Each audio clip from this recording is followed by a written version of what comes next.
Good morning everyone, welcome back to our channels Mrs ফ্যামিলিতে সবাইকে welcome and অনেকটা ভালোবাসা জানিয়ে আজকে দিনটা শুরু করছি। কেমন আছো তোমরা সবাই? আমি তো খুব ভালো আছি, আশা করি তোমরাও খুব ভালো আছো, ভালো থেকো, কারণ সব সময় সবাইকেই ভালো থাকতে হবে। তো এখন থেকেই আমি আমার ব্লগটা শুরু করছি, দেখতে থাকো সারাদিন আমি কী করি। তো এখন এই যে সকালবেলা উঠে পড়েছি এরকম 6:30 কি 6:45 মতো। মাম্মাম স্কুল যায় 6:45 দিকে, ওর গাড়ি আসে।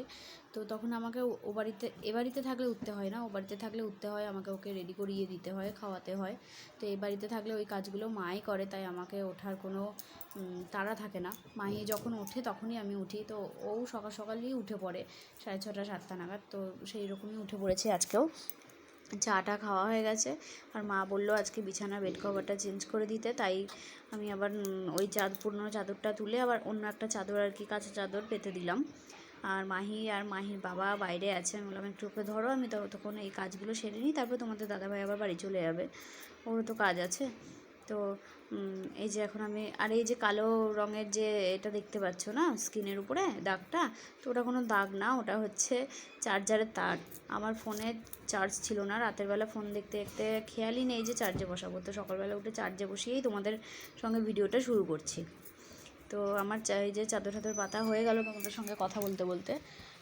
মাহিকে এখনও দুধ খাওয়াইনি, দুধ খাওয়াবো এই কাজটা সেরে নিয়ে। আমরা তো এখন যা গরম পড়েছে, ধরো নিচে শুই বারান্দায় আর কি, তো বাইরের বিছানাটা তুলে নিয়ে মাহিকে দুধ খাইয়ে দেবো, তারপর তো আর কোনো কাজ নেই। মা তো সব কাজ সেরে নেয়, এখানে আসলে তো কোনো তাড়াই থাকে না। হচ্ছে এরকম একটা মতো, আর মাহিকে স্নান করিয়ে খাইয়ে ঘুম পাড়িয়ে দিয়েছি। এখন মামাকে খাওয়াবো, আমি খাবো, মায়েদের খাওয়া হয়ে গেছে। আর আজকে 3টে থেকে 3:30 কি 3:45 থেকে আমি নাচের ক্লাস হচ্ছে, কারণ সামনেই প্রোগ্রাম রথযাত্রা হিসেবে। তো সেই জন্য আর কি, প্রোগ্রামের জন্য বারবার ডাকছে ম্যাম, আজকে আবার যেতে হবে, 3:45-এর মধ্যে যেতে বলেছে। তো খাওয়া দাওয়াটা করে নিই, আমরা এখন স্নান করে নিই। বাপের বাড়ি আসলে এরকমই হয়, জানো তো, বাড়িতে থাকলে সকাল সকাল টাইমে স্নান হয়ে যায়, কিন্তু বাপের বাড়িতে স্নানটা আর হতে চায় না, করি না আর কি, বসে থাকি, কিন্তু স্নান করতে ভালো লাগে না, মাথা ব্যথার অবস্থা দেখো। তো ওকে খাওয়াই, আমি খাই, খেয়ে একবারে স্নান টান করে তখন আবার রেডি হয়ে আবার যে ছুটতে হবে। তো মাহিকে ঘুম পাড়ালাম, মাকে বললাম মাহির কাছে গিয়ে সব মনে হয় উঠে যেতে পারে হয়তো। তো আমি এখন মামকে ভাত খাওয়াবো, আর তার আগে তোমাদের দেখিয়ে দিই যে আজকে কী কী রান্না হয়েছে। এটা হচ্ছে ভাত, মায়ে আজকে সব রান্না করেছে, আমি রান্না করিনি, একটু সময় পাইনি মাহিকে নিয়ে। তো আর হচ্ছে এই যে চাউমিন, সকালে চাউমিনটা আমি করেছিলাম, সেইটুকুই আবার বেঁচে গেছে একটুখানি, ওটা বিকালে খেয়ে নেব। আর এটা হচ্ছে কলমি শাক ভাজা। তোমরা কে কী নামে চেনো আমি জানি না, আমাদের এখানে কলমি শাকই বলে। তারপরে হচ্ছে পটল আর কুমড়ো দিয়ে মায়ের জন্য তরকারি, মা তো আলু খুব একটা খাই না, তার জন্য মায়ের জন্য একটু সবজি করেছি। আর হচ্ছে চিকেন।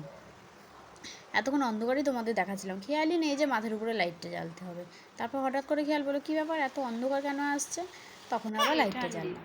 আর তারপরে খেয়ে দিয়ে যে রেডি হয়েছি, আর আমার ছোটো মাটা মাহিমা, ও উঠে পড়েছে, দেখেছো, ও না বুঝতেই পারে যে মা কোথাও যাচ্ছে, তাহলে আমি আর ঘুমাবো না।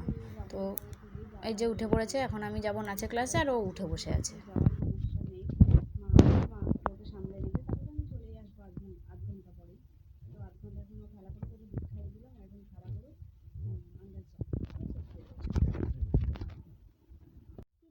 আমি নাচের স্কুল থেকে বেরিয়েও পড়েছি, ওদের ক্লাস শেষ হয়ে গেছে, আমার যেতে একটু লেটই হয়ে গিয়েছিলো, শুরু হয়ে গিয়েছিলো, তো বেশিক্ষণের ব্যাপার ছিল না আর কি, 8 ঘন্টার মতো হয়েই আবার ছেড়ে দিল ম্যাম।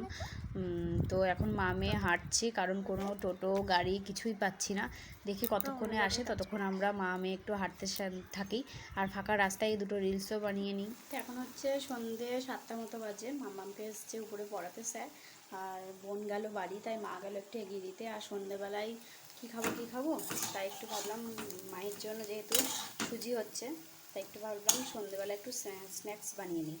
তো এই যে এখনও পুরোপুরি রেডি হয়নি, তাও তোমাদের দেখিয়ে দিলাম। এটা ভাজা হচ্ছে, আর এই যে সুজি দিয়ে করলাম আর কি। রেসিপিটা একদিন যদি ভালো হয়ে থাকে, আজকে আমি ফার্স্ট টাইম ট্রাই করছি, যদি ভালো হয়ে থাকে তাহলে অন্য একদিন অবশ্যই রেসিপিটা তোমাদের সঙ্গে শেয়ার করবো। আর এই যে এইরকম হবে, তো আমি রেডি করে নিই, মাহি আস্তে আস্তে মাহিকে খাইয়ে ঘুম পাড়াবো, যেহেতু দুপুরবেলায় ঘুমাইনি, ওকে খাওয়ালেই আর কি ঘুমিয়ে যাবে।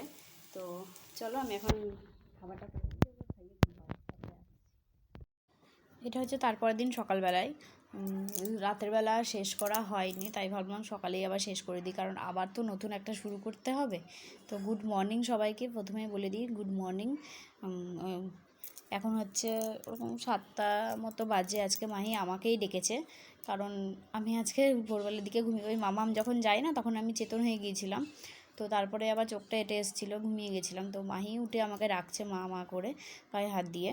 তো এখন চাটা খেয়ে নেবো, এখনও বিছানা তুলিনি, বিছানা তুলবো, মাহিকে খাওয়াই তারপরে বিছানাটা তুলবো, কারণ আজকেও অনেকক্ষণ আগেই উঠে পড়েছে, আমারই উঠতে লেট হয়ে গিয়েছিলো। আমি ফ্রেশ ট্রেশ হয়ে চাটা খেলাম, এরপরে মাহিকে দুধ খাওয়াবো, তারপরে নিচের বিছানাটা তুলবো।